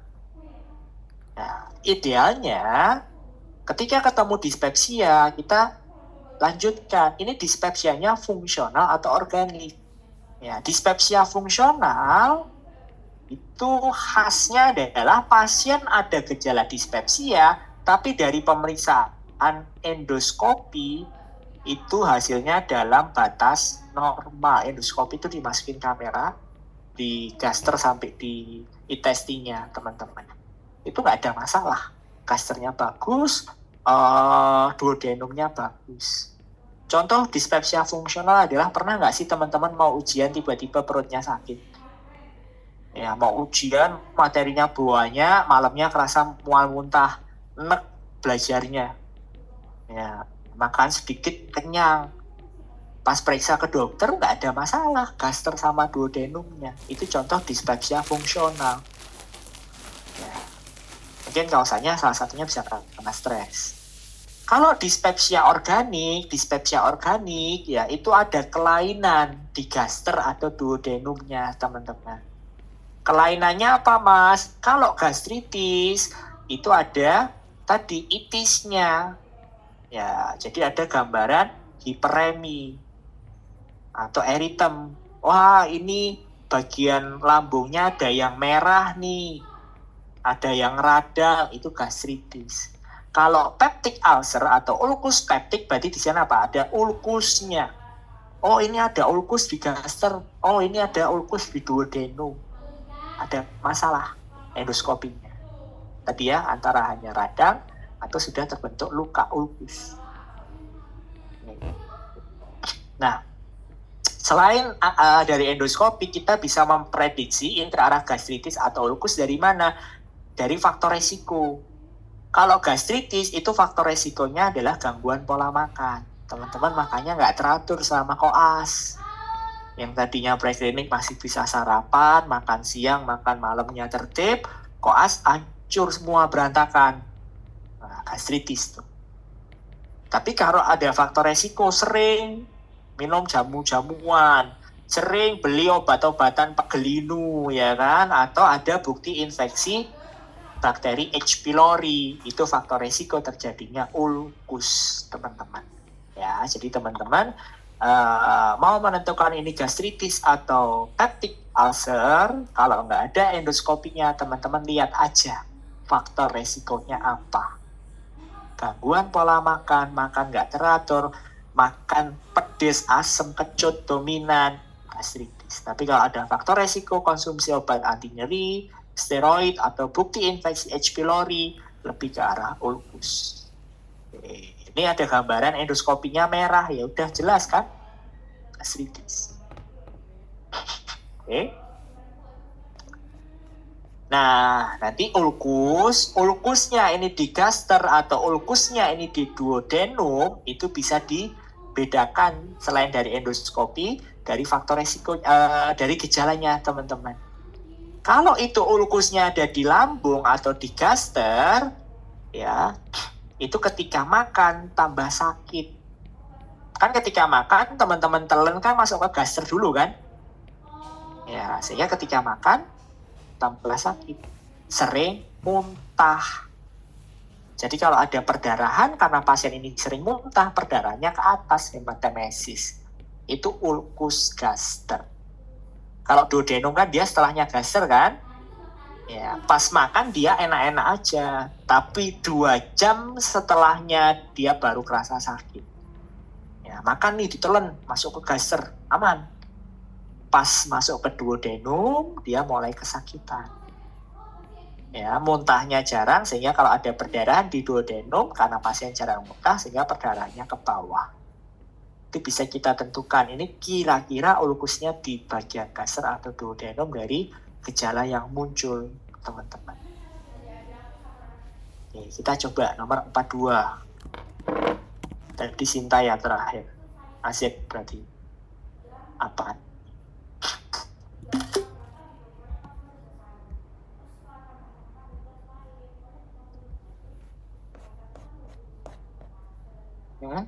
Suaranya belum muncul. Seorang wanita 35 tahun datang ke UGD dengan keluhan muntah kehitaman sejak 3 hari yang lalu disertai nyeri ulu hati. Pasien adalah penderita penyakit jantung koroner yang masih konsumsi aspirin 3 bulan yang lalu. Dari hasil pemeriksaan fisik, tanda vital dalam batas normal, kemudian ada nyeri tekan epigastrik, hepar dan dia tidak teraba. Apa kemungkinan diagnosa pasien? Dia tadi muntah kehitaman.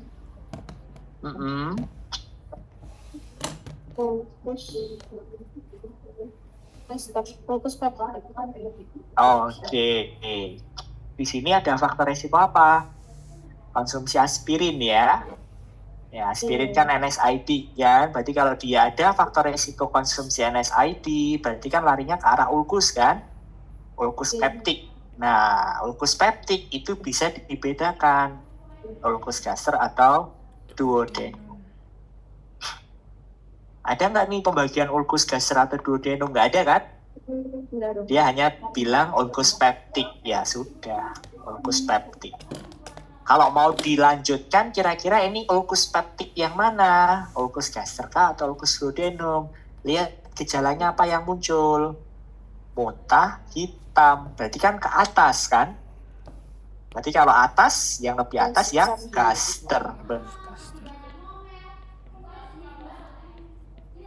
Betul ya, ini ulkus karena ada konsumsi NSAID. Nomor 43. Dia Laila. Silakan, ada. Seorang laki-laki usia 45 tahun datang dengan keluhan nyeri di ulu hati sejak 1 minggu yang lalu. Pasien juga mengeluhkan mual dan perut yang terpenuh. Pasien memiliki riwayat mengonsumsi jamu-jamuan untuk menghilangkan pegal linu. Dari pemeriksaan fisik didapatkan tekanan darah 120/80, heart rate 88 kali per menit, respiration rate 18 kali per menit, suhu 36 derajat Celcius, nyeri tekan epigastrik positif. Apakah pengobatan yang paling tepat diberikan pada? Oke, yang mana ini? Diagnosisnya apa? Kira-kira teman-teman, dia atau yang lain bisa jawab chat. Dispepsianya bisa ditentukankah? Ada faktor resiko apa di sini? Konsumsi jamu-jamu, pegelinu ya, kemungkinan NSAID atau steroid kan, faktor resikonya kan, berarti larinya ke arah ulkus peptik. So, karena ini adalah ulkus peptik, ya kan nih, kalau gastritis first line-nya adalah antacid, tapi kalau sudah ulkus peptik first line-nya adalah dengan PP. Ya, jadi kalau hanya gastritis, nanti koas kena gastritis ya kantongin aja antacid. Mau yang tablet, mau yang cair, silakan. Tapi kalau sudah ada ulkus, sudah ada lukanya, ya teman-teman pakai PPI, proton pump inhibitor. Ya akhirannya prazol.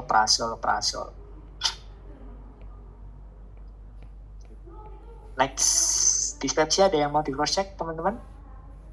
Ini topik sudah ganti ke ginjal guys. Hanan, 44.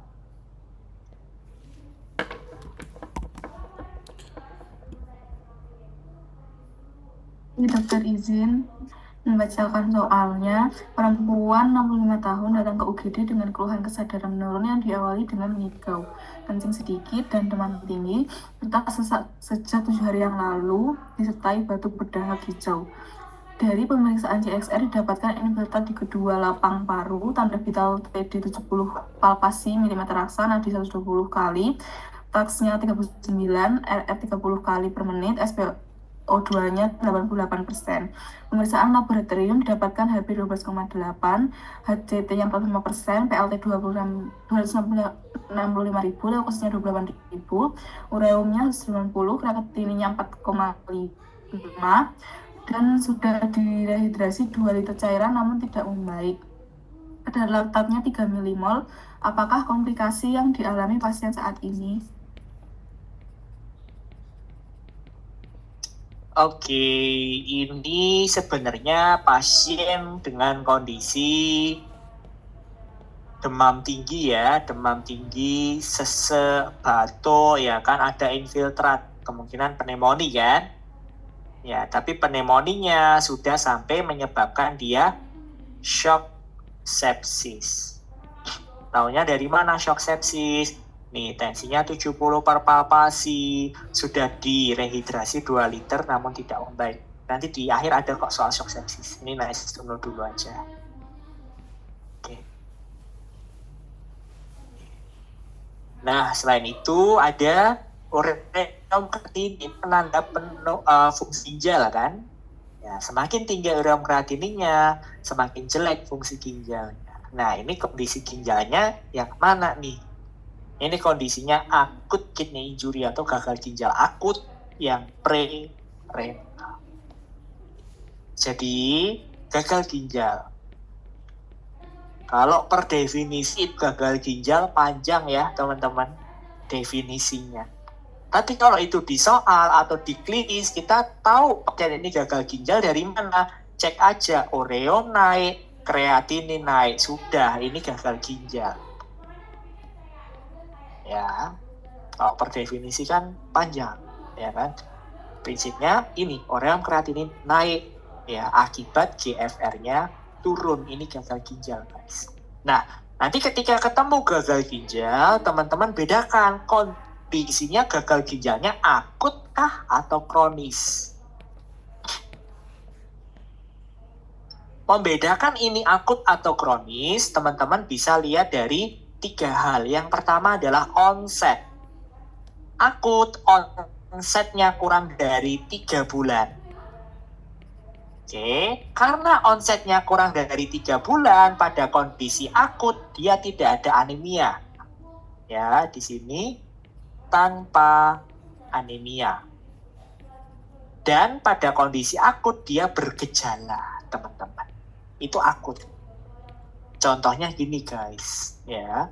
Ada yang pernah diputusin nggak?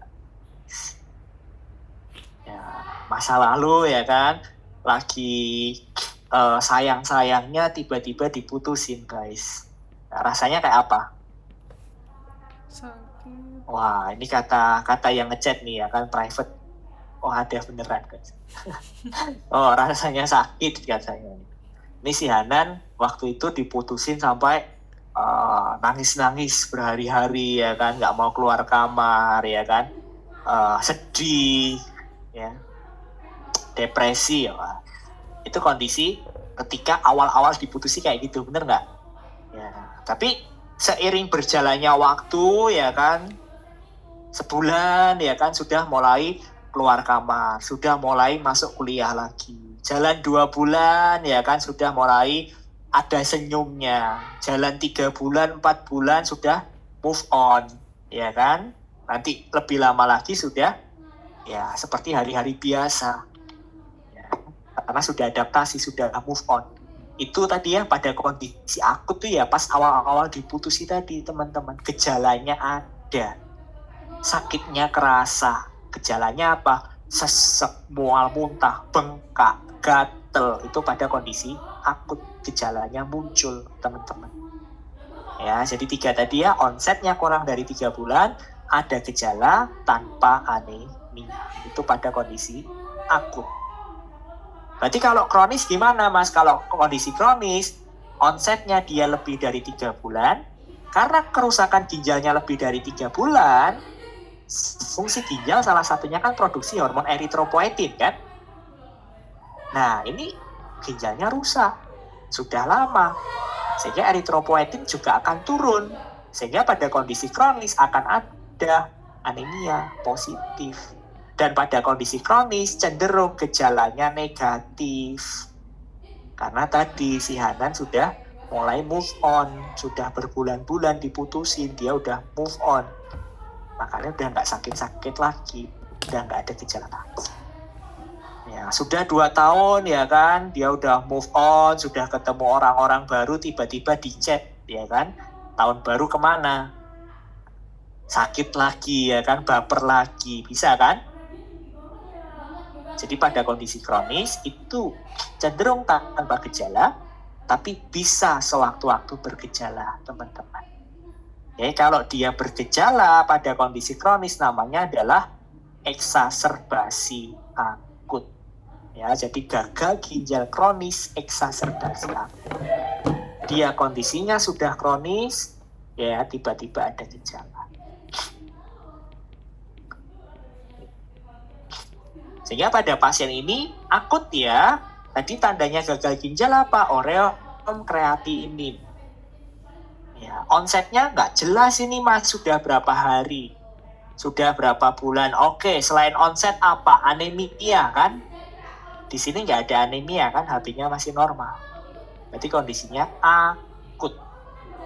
Ya, gagal ginjal akut. Nah, nanti kalau ketemu gagal ginjal akut, teman-teman cari tahu penyebabnya.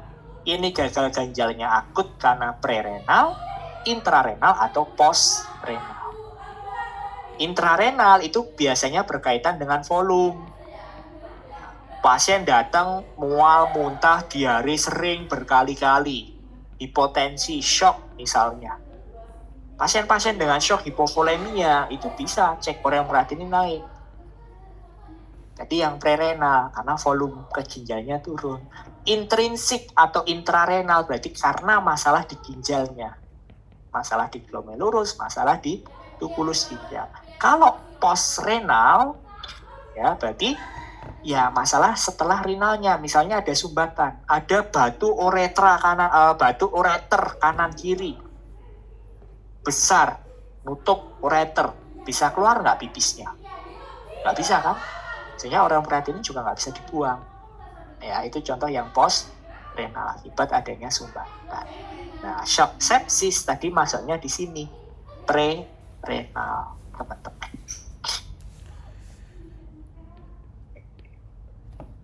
Nih ya, nanti pada gagal ginjal akut ya ada kriterianya namanya RIVO.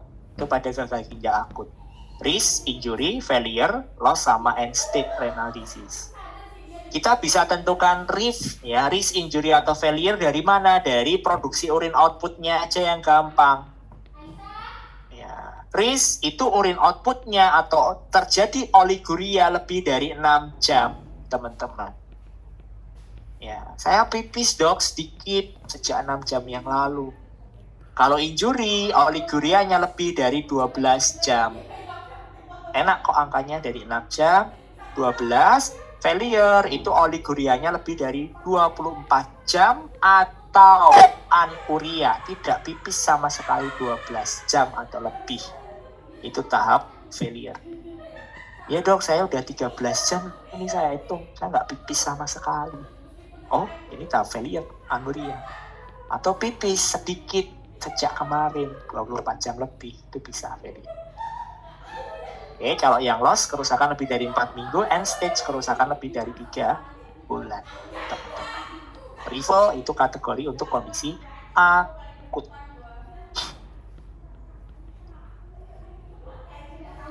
Kira-kira 45 Karisma ada? Bisa open mic?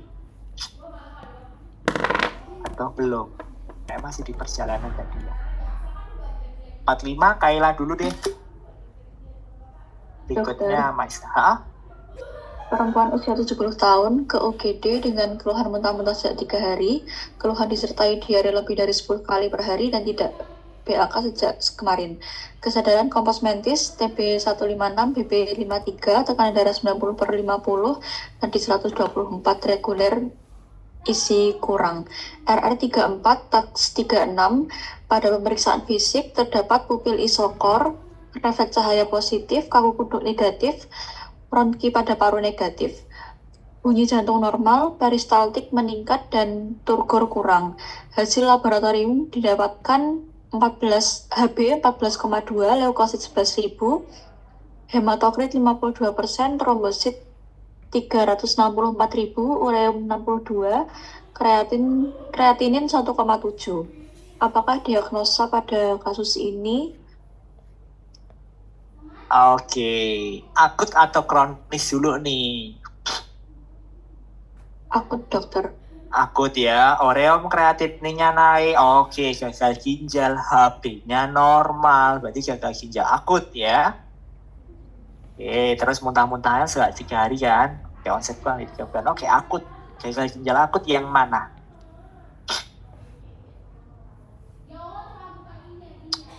Tahap, ya, refill tadi ya, berarti ya. Oh, ada yang lewat chat. C, tahap failure. Ini akut yang prerenal ya, karena kan pasien ada diare mual muntah kan, berarti terjadi dehidrasi ya, atau bahkan lebih beratnya shock hipovolemia kan. Prerenal yang tahap failure. Kenapa failure di sini? Pasien tidak PAK sejak kemarin, tidak PAK, berarti kan anuria kan? Ya, sejak kemarin ya kan, berarti kan udah lebih dari 12 jam kemarin kan. Ya, jadi kalau tahap ya refill tadi teman-teman. Ya, nomor 46 Maisa. Seorang laki-laki usia 45 tahun datang ke tempat praktek dokter dengan keluhan kencing yang menjadi sedikit sejak beberapa hari yang lalu. Pasien juga mengeluhkan badannya terasa bengkak. Pasien mengaku 1 tahun yang lalu memiliki riwayat MRS karena sakit ginjal. Dari pemeriksaan fisik didapatkan tekanan darah 160/100, heart rate 90 kali per menit, respiratory rate 22 kali per menit, suhu tubuh 36 derajat Celcius, fitting edema positif. Dari pemeriksaan laboratorium didapatkan ureum kreatinin 120/10, HB 6,5 gram per desiliter, leukosit 8.000, trombosit 150.000. Apakah diagnosis yang paling tepat? Oke, yang mana nih?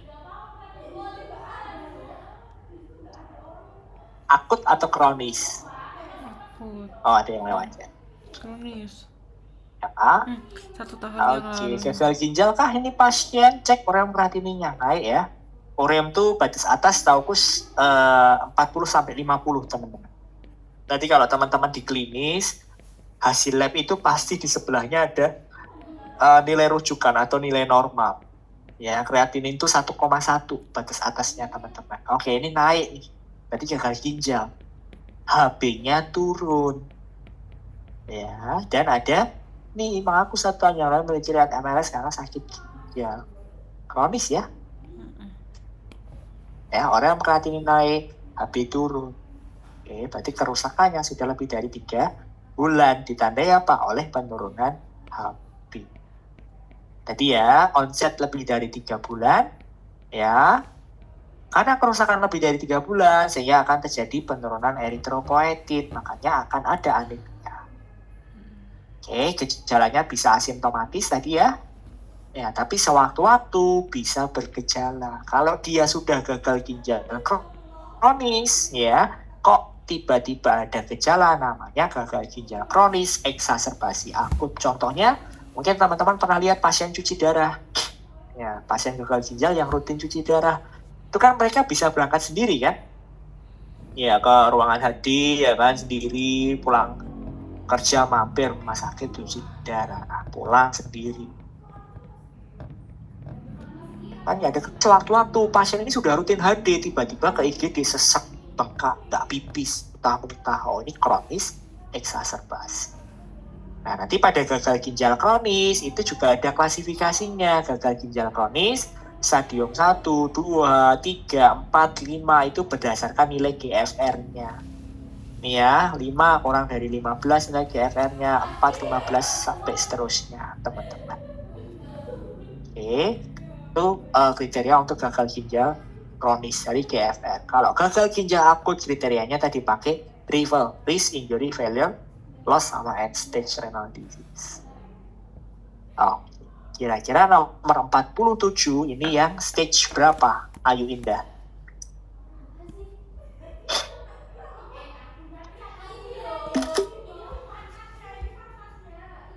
Ada, ayo kita sampai nomor 50 ya guys ya.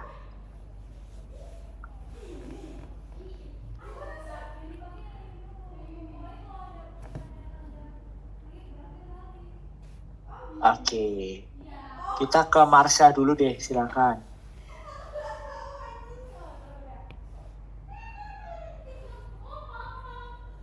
Ada Marsha 47.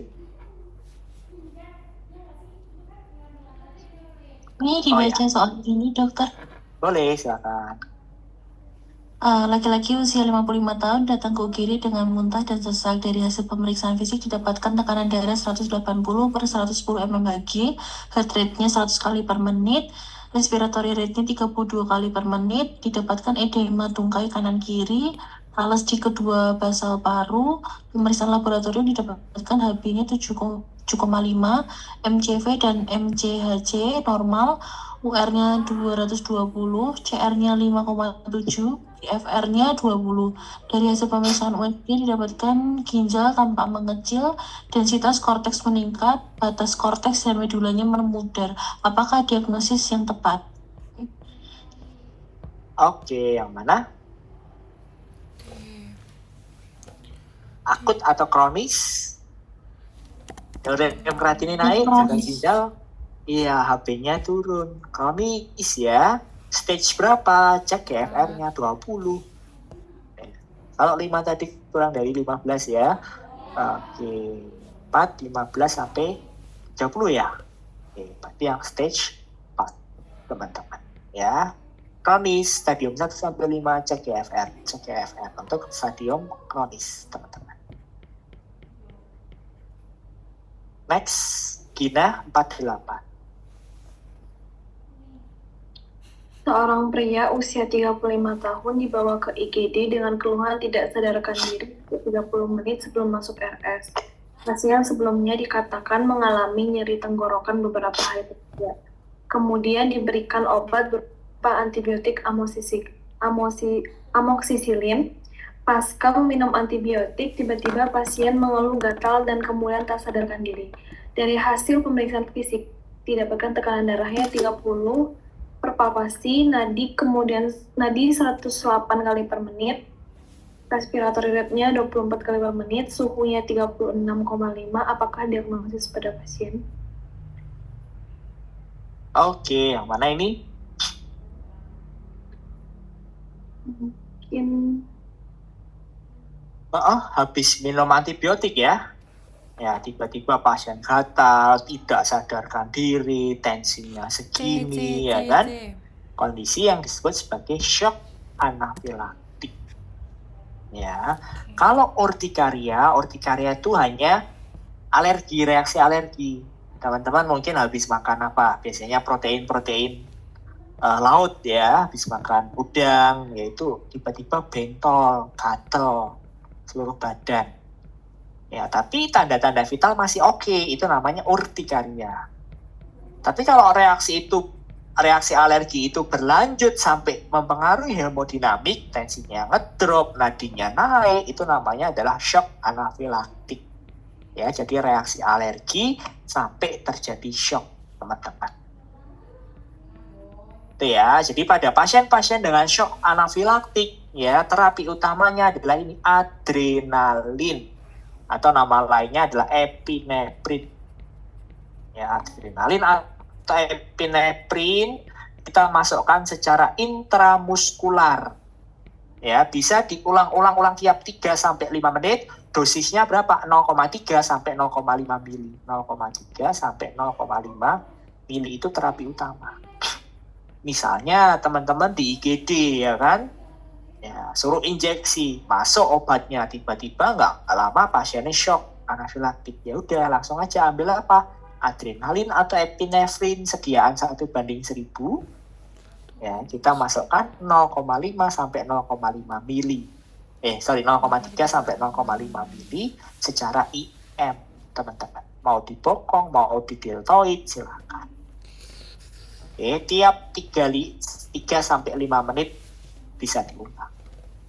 3 menit ya respon, tambahin lagi. 3 menit, 5 menit ya respon, tambahin lagi. Itu terapi utama.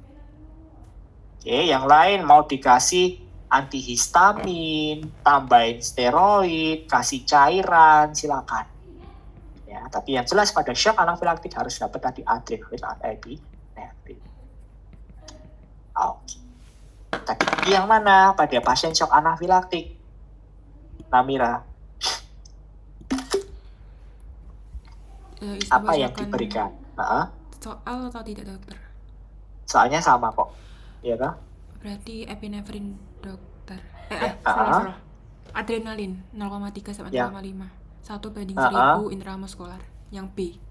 Ya, yang B ya, adrenalin 0,3 sampai 0,5 cc dengan pengenceran 1/1000 ya. Yang ada ya kan, ampulan yang ada itu bentuknya ampul itu sudah 1/1000. Jadi teman-teman nggak perlu bikin pengenceran. Ya, tinggal aja ambil adrenalin atau epinefrin itu satu ampulnya itu 1 mili teman-teman. Satu ampulnya itu 1 mili. Jadi teman-teman ambil aja langsung setengahnya. Masuk secara IM. Itu ada pasien shock anafilaktik. Selain adrenalin bisa tambah dengan antihistamin, ya, steroid dan cairan. Sama kan ketika teman-teman punya alergi yang diminum apa? Antihistamin kan rata-rata kan. Ya, beli cetirizine, beli loratadine, CTM, itu bisa teman-teman. Oke. Terakhir untuk hari ini. Yuni 50. Izin bicara soal ya dok. Laki-laki 50 tahun datang ke UGD diantar keluarganya karena penurunan kesadaran sejak 30 menit yang lalu. Pasien memiliki riwayat diabetes mellitus dan diketahui memiliki luka di kaki kiri yang lukanya bernanah. Kemudian pada pemeriksaan tanda vital ditemukan tesnya 39,7 derajat Celcius, kemudian heart rate-nya 112 kali per menit, tekanan darahnya 70/50 mmHg, kemudian respiratory rate-nya 22 kali per menit, kemudian dari pemeriksaan laboratorium didapatkan HP 13,2 gram per desiliter, kemudian WBC-nya 30.000, HCT-nya 40%, PLT-nya 110.000, kemudian GTS-nya 280 mg per dl. Kemudian diagnosis pada kasus ini itu yang shock sepsis, dokter. Oke, antara sepsis atau shock sepsis ya. Sepsis. Loh, Mas, tensinya udah 70/50. Kok nggak shock sepsis? Oke, bedanya di sini, teman-teman. Oke, jadi kriteria yang baru itu hanya ada diagnosis sepsis dan diagnosis shock sepsis. Kita ke sepsis dulu. Teman-teman boleh mendiagnosis pasien dengan sepsis ketika ada sumber infeksi ditambah 2 atau lebih kriteria Quick-Sova. Pakai aja Quick-Sova yang ini loh. Oke, systolic blood pressure-nya kurang dari 100, adanya penurunan kesadaran, altered mental status, penurunan kesadaran, RR-nya lebih dari 22. Itu kriteria Quick-Sova. Teman-teman minimal butuh 2. Ada infeksi, ada 2 kriteria Quick-Sova. Sepsis.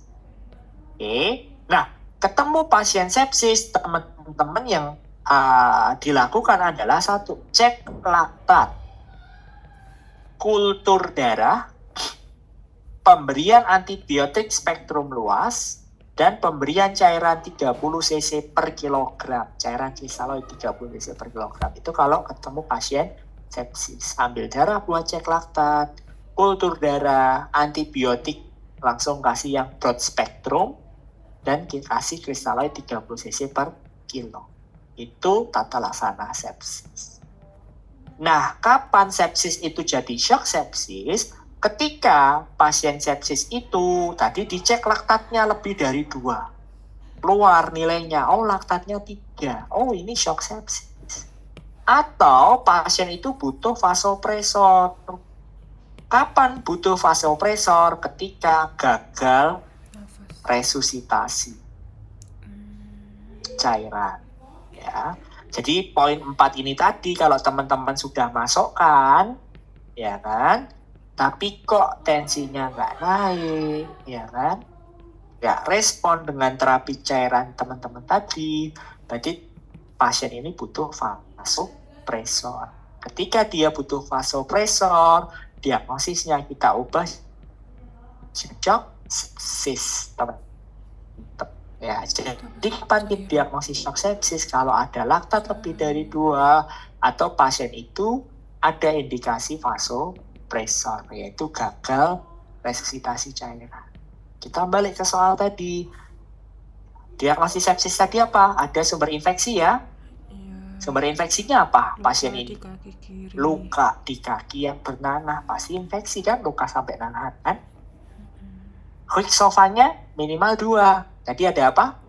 Systolic blood pressure kurang dari 100, penurunan kesadaran, RN-nya lebih dari 22. Pasiennya penurunan kesadaran, sistolik kurang dari 100. Sepsis tegak ya? Ya, apakah shock sepsis? Lihat kriteria shock sepsis. Laktatnya ada nggak di sini? Nggak ada data.